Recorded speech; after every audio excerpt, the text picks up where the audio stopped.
Desa elok dan sejahtera tak terlepas dari jejak sang pemimpin. Birokrasi harus mampu beradaptasi dan menyesuaikan diri dengan perubahan.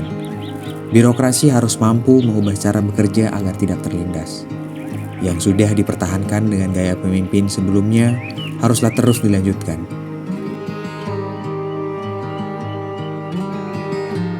Dengan munculnya perubahan, maka adaptasi menjadi satu-satunya pilihan untuk menghadapi perubahan tersebut.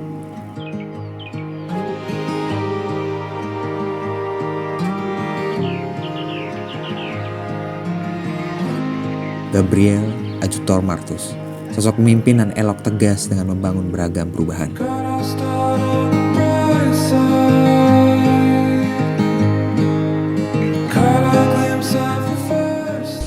Ini sebetulnya pertama sekali, mumpung secara fisik saya masih kuat lah ya, saya masih kuat. Yang pertama, yang kedua yang sangat mendasar sekali bahwa ada konsep-konsep kerja saya waktu saya masa bakti pertama itu yang sudah tercover di RPJMDes ya, yang belum terdanai karena memang masa bakti saya sudah berakhir pada tahun 2019 ya.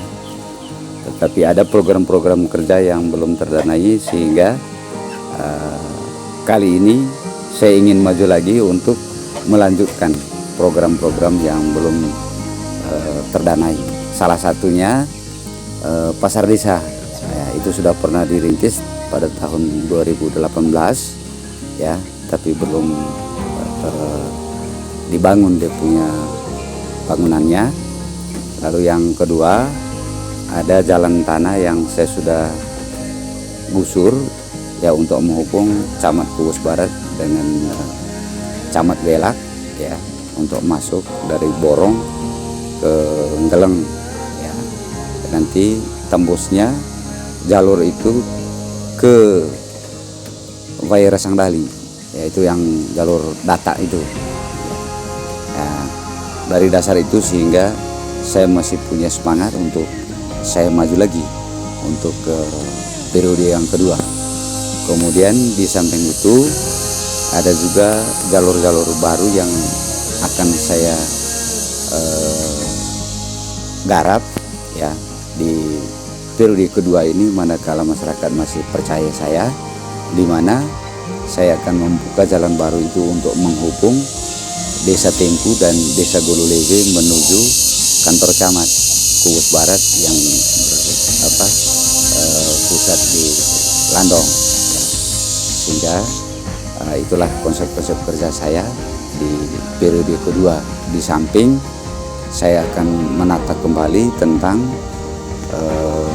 sistem kerja para staf pemerintah desa ya, mengingat dengan kemajuan teknologi yang semakin hari semakin canggih ya, dengan sistem aplikasi ya. Kendati demikian saya melihatnya bahwa kemampuan sumber daya tenaga staf desa yang ada sekarang ini ya, sebetulnya belum pas ya untuk menjemput kemajuan itu ya, dengan sistem Permendagri sekarang ini, di mana sistem administrasi desa itu semua sekarang itu beralih ke teknologi, yaitu sistem digital ini ya. Sehingga dengan demikian maka saya nanti dalam konsep kerja saya harus berani mengambil tindakan untuk membantu sumber daya para staf itu tadi ya. Itu berarti konsekuensinya ya, saya harus mendatangkan tutornya untuk memberikan bimbingan kepada para staf ya, sehingga bagaimana mereka melayani administrasi desa itu dengan menggunakan alat-alat teknologi itu, yaitu yang sistem digital itu ya. Maka saya harus perlu memberikan pembekalan ya kepada mereka sehingga ruang gerak sistem kerja administrasi desa tidak akan mengalami hambatan ya dengan kemajuan teknologi yang sekarang ini ya. Kemudian ada bidang-bidang lain juga yang saya punya niat untuk saya mencoba untuk membantu ya para masyarakat saya bagaimana untuk bisa menopang ya, pertumbuhan ekonomi masyarakat Desa Tengku ya, apakah di sektor pertanian ataupun di sektor industri lokal ya, supaya saya mencoba untuk fokus memberikan perhatian ya, untuk membantu menopang ya, para pengusaha-pengusaha kecil itu tadi ya, diantaranya ya, macam produksi tikar, kemudian gula merah ya. Nah, itu saya punya rencana untuk saya mencoba untuk mendanai mereka sehingga nanti mereka ini sungguh-sungguh menjadi sebuah kelompok usaha kecil yang mandiri nantinya ya. Itu berarti di sana juga saya membutuhkan tenaga-tenaga teknik ya, untuk membantu, membimbing, membina mereka sehingga betul-betul kelompok usaha ini sungguh-sungguh menjadi kelompok usaha mandiri ya. Itu harapan saya di periode kedua ya, karena waktu periode 1 ya lumayan begitu signifikan pembangunan infrastruktur yang sudah saya kerjakan, diantaranya pengaspalan lingkungan, jalan lingkungan, kemudian TPT atau tembok penahan tebing ya, saya prioritaskan ke pemukiman-pemukiman yang berada di wilayah perbukitan karena topografisnya Desa Tengku ini pemukiman masyarakat itu ada di daerah perbukitan ya, sehingga di mana rumah-rumah yang ada tebing tanahnya ya, selama saya mengabdi 6 tahun yang lalu ya, saya membantu mereka untuk membuat tembok penahan tebing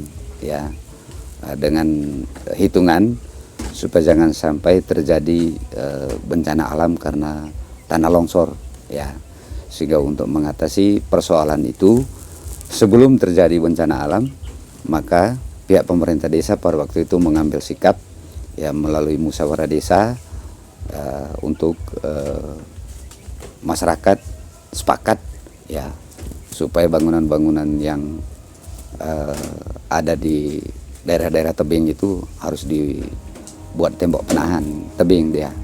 Lalu yang berikut juga semua lingkungan pemukiman ini saya buat drainase permanen ya. Itu semua hitungannya supaya jangan sampai terjadi erosi semakin tahun ya, itu yang akan mengakibatkan tanah longsor ya, sehingga sikap saya sebagai pucuk pimpinan pada masa bakti dari 2014 sampai 2019 ya, saya bersama masyarakat untuk sepakat ya, semua tempat-tempat pemukiman itu harus dibuat drainase ya, di samping tembok penahan tebing itu tadi.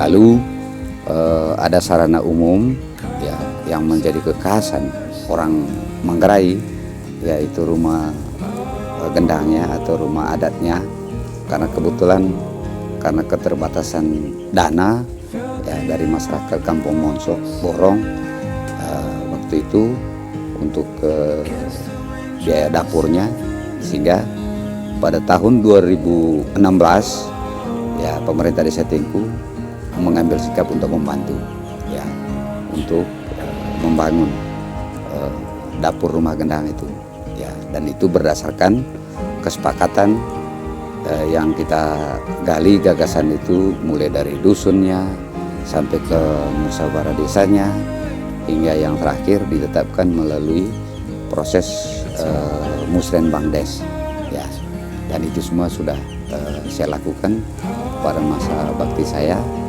di periode pertama dari 2014 itu sampai berakhir 2019. Setelah itu